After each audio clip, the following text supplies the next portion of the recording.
What's up, guys? Welcome back for episode number 27 of this 32 in 32 series where I preview every team's 2025 offseason going from the bottom all the way towards the top. Last episode I did was on the Vegas Golden Knights, and today's episode is on the Washington Capitals. So the Caps over the last decade or so have been one of the best teams in the National Hockey League. They won the Stanley Cup finally in 2018 with a core of Alex Ovechkin, Nick Backstrom, TJ Oshie, Evgeny Kuznetsov, John Carlson, Braden Holtby, etc.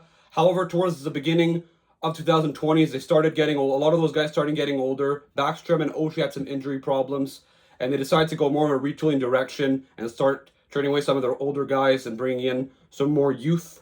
So it led that this season they did make the playoffs last year as the last wildcard team and one of the worst playoff teams to ever make the playoffs, at least in the salary cap era.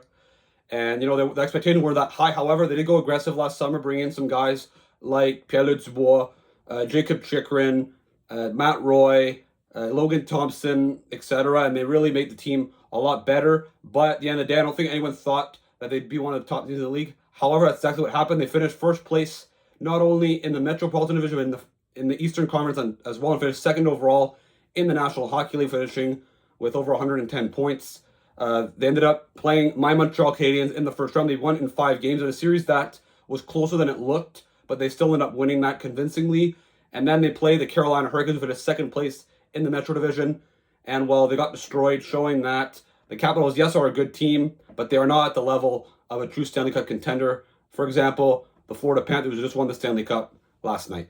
So the Washington Capitals general manager is Chris Patrick, who was brought in after pretty much all their main offseason moves last summer. We'll see what he'll be able to do this summer in what looks like to be Alex Ovechkin's last season in the National Hockey League before leaving to Russia. Spencer Carberry, their head coach, who won Coach of the Year this year. He's done a terrific job the last 2 years.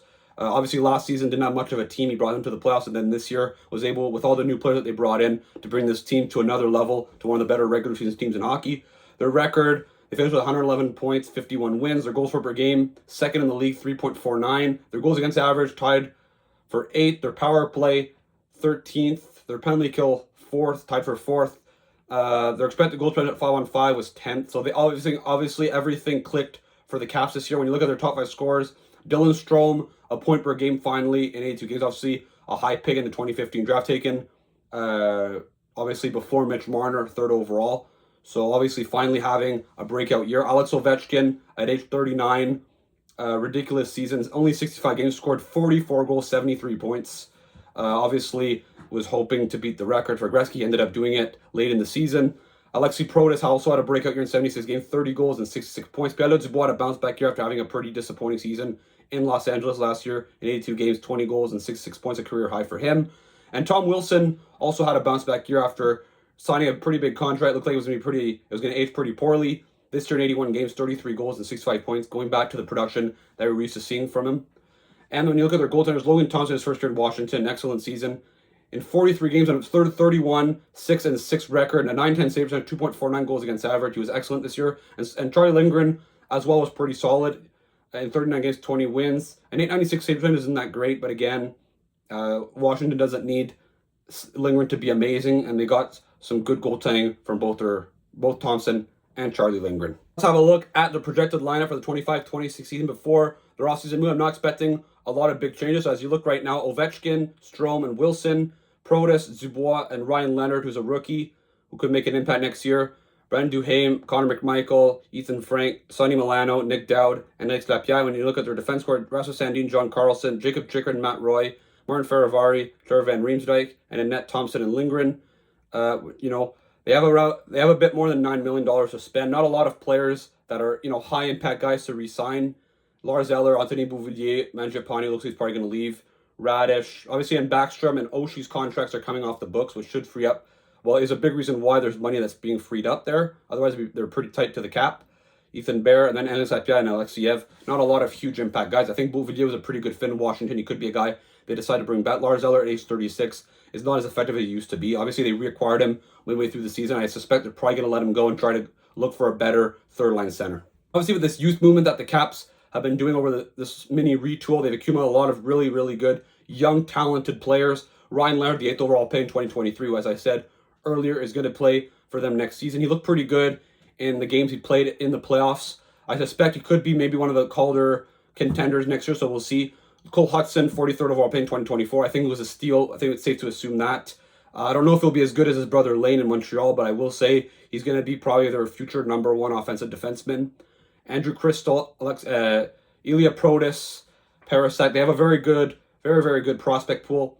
They do still have their first-round pick as well for this year, the 27th overall pick. So the Capitals are not only set up to win now, but also in the future beyond Ovechkin's retirement. Also, John Carlson only has 1 year left, and he's getting up there in age. So that leaves the question, so why are the Washington Capitals so far away from winning a Stanley Cup? Well, for one, I do think that they did overachieve this year.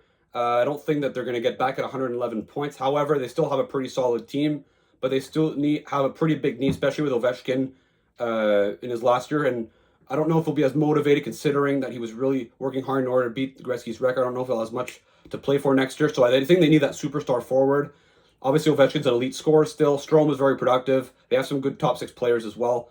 But that true game breaker, I don't know if they'll be able to get it this summer. But however, next summer, there are some pretty good free agents. I don't know if they'll all be available. In fact, odds are a lot of them are going to be re-signed. But guys like Kaprizov, Kyle Connor, potentially even a guy like Connor McDavid, if he was somehow to hit the open market, I think Washington would be interested in getting those guys.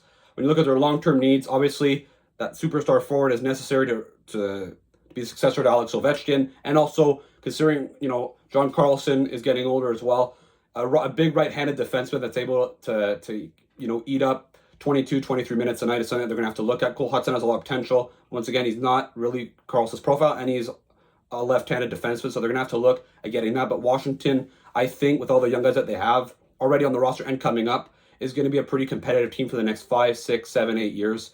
And I don't know if they'll win a Stanley Cup. I don't know if they have the team to do it. However, they still have somewhat of a chance. All right, so that puts it end to this video. Let me know in the comments, what should the Washington Capitals do this summer, especially if it's Alex Ovechkin's last season? Do they go all in order to give Ovechkin one last chance at the Cup, or should they be more smart and prepare for when Ovechkin's going to leave and retire? Don't forget to like and subscribe. Don't forget to check out some of my previous 32 and 32 videos that I've made over the last few weeks, and the ones coming out in the coming days as this series is starting to come towards an end. And also, don't forget to check out some of my off-season content that's going to be coming out. And I'll see you again for another video. Ciao.